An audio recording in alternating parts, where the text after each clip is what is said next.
पिछले भाग में हमने पढ़ा कि राजा दशरथ जी के कहने पर गुरु वशिष्ठ श्रृंगी ऋषि के सहयोग से पुत्रेष्टि यज्ञ करवाते हैं, जिससे प्रसन्न होकर के अग्निदेव उन्हें प्रसाद देते हैं और वह प्रसाद लेकर के दशरथ जी रनिवास अपनी रानियों के पास पहुंच जाते हैं। आगे पढ़ते हैं। मुनि पंडित जन जो आए थे, ले उचित दक्षिणा चले गए।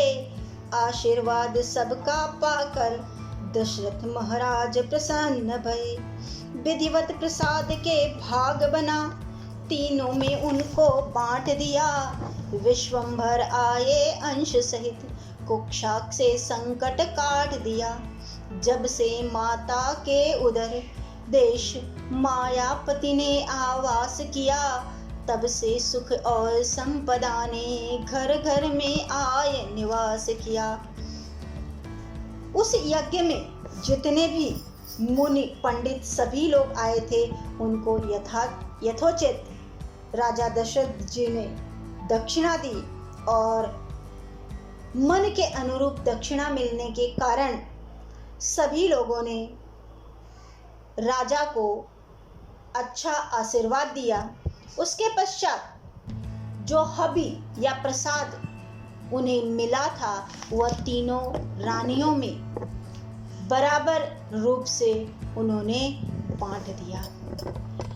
आधा आधा भाग पहले कौशल्या और कैकेयी को दिया और दोनों के हाथ से आधा आधा भाग जो है वह रानी सुमित्रा को दिलवाया। जिस दिन से माता के गर्भ में भगवान श्री राम का आगमन हुआ था, तब से घर में और नगर में सर्वत्र सुख और संपदा ही छा गई थी। नित नूतन मंगल हुए, इस प्रकार 9 मास जन्म दिवस भगवान का दिन दिन आया पास। समयानुसार वह दिन नजदीक आता चला गया, जबकि भगवान को प्रकट होना था। तिथि बार लग्न नक्षत्र याद, आकर सारे अनुकूल हुए। तरुवेल विटप सब फूल उठे, वन उपवन भी सुख मूल हुए। शीतल सुगंध युत मंद सुखकारी, त्रिविध समीर बहा, अमृत सम सरयू नीर हुआ।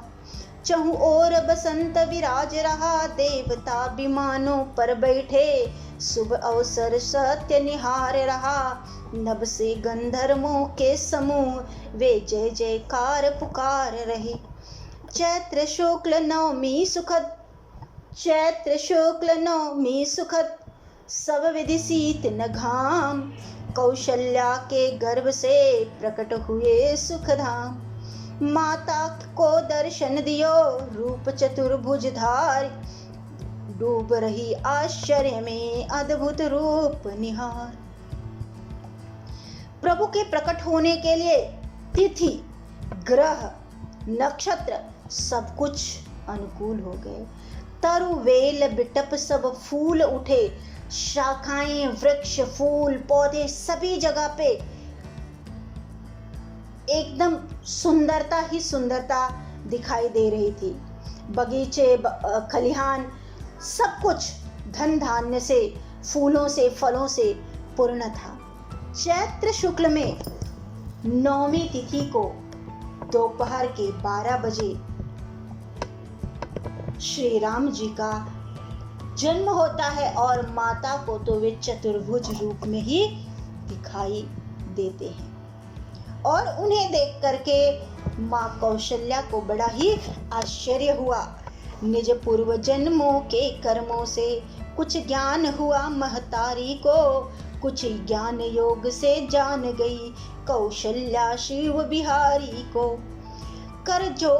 कर जोर लगी विनती करने, जय दीन बंधु करुणा सागर। घट घटवासी सब जग व्यापक, जय असुरारी जय नटनागर।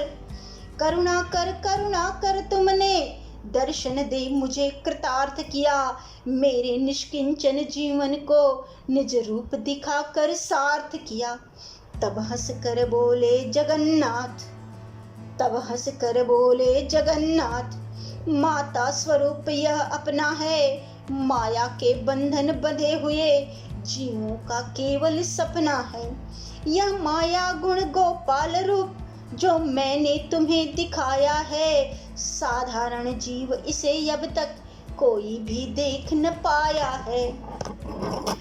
माँ जो है भगवान के चतुर्भुज रूप को देख करके आश्चर्य में पड़ जाती हैं, लेकिन उनकी जो पूर्व जन्मों की भक्ति है उसके सहारे उन्हें कुछ ज्ञान प्रतीत होता है और साथ ही भगवान भी उन्हें अपने रूप से अवगत कराते हैं।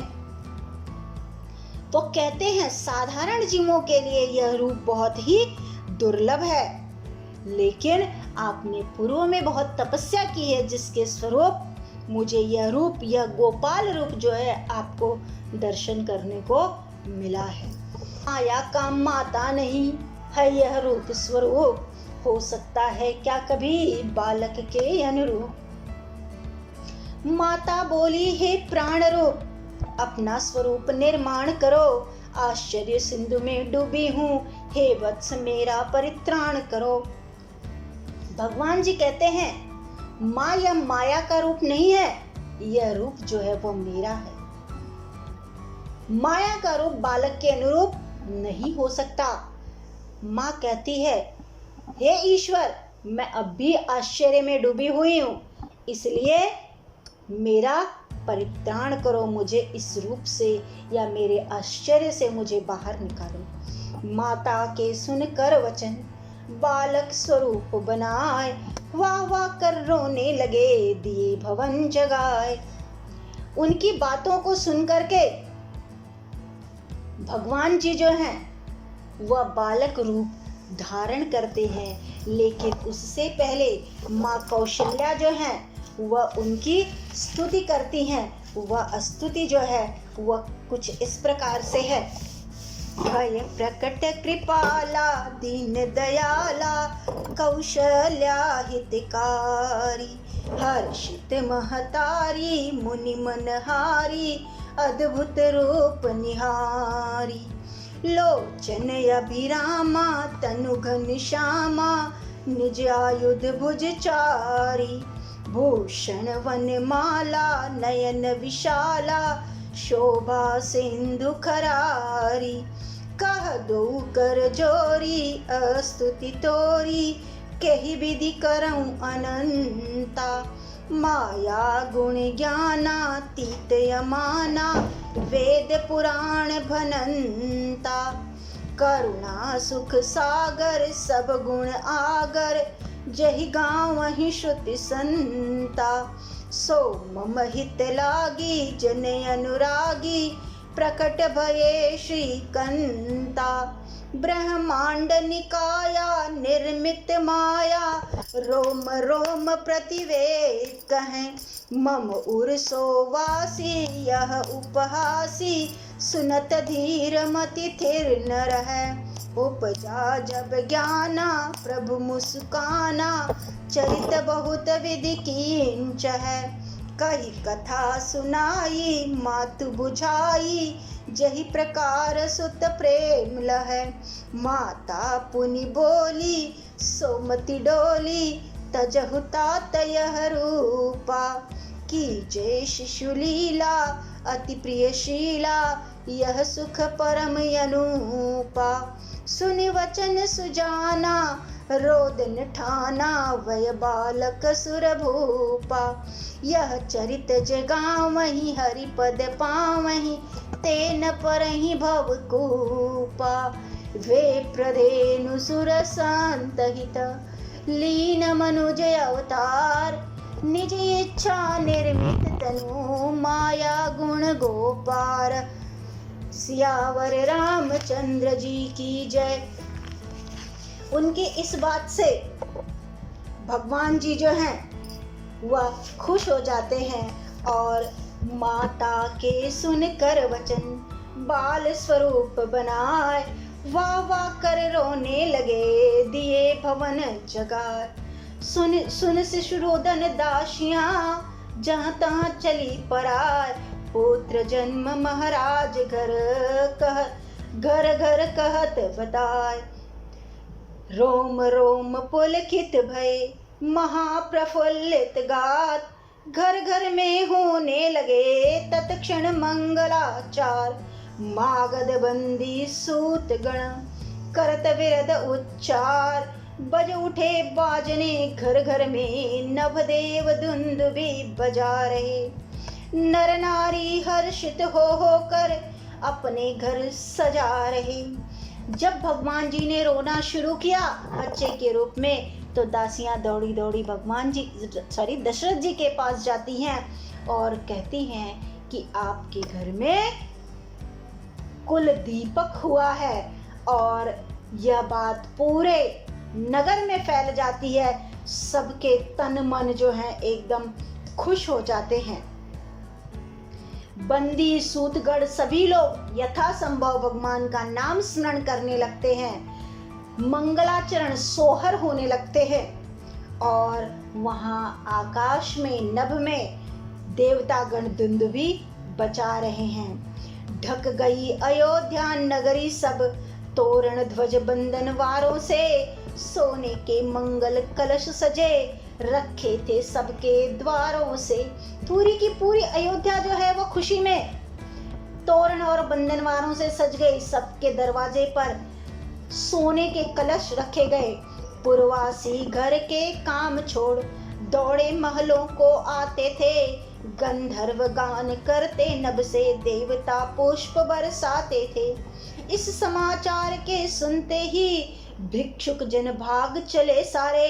मुंह मांगा आज मिले अवश्य आए दशरथ के द्वारे। ये बात सुनते ही जितने भी भिक्षुक थे वो सब भाग भाग करके दशरथ जी के महल के समीप आते हैं कि आज तो भगवान हमें मुंह मांगा वरदान देंगे। खूब ठसाठस भर गया दशरथ का दरबार। अधिकारी बैठे सभी निज निज पद अनुसार। इतने लोग हो गए कि वहां पर पहचानना मुश्किल हो गया। खाली जो जिस पदवी के योग्य था वो वहां पर जाकर बैठ जाता है। अर्थात भगवान जन्म की खुशी राजमहल से लेकर के राज के द्वारे या कहीं पर भी आप कहिए वहां सर्वत्र दिखाई दे रही थी। आज हम यहीं पर वाणी को विराम देते हैं। आगे अगले भाग में शुरू रखेंगे। प्रणाम।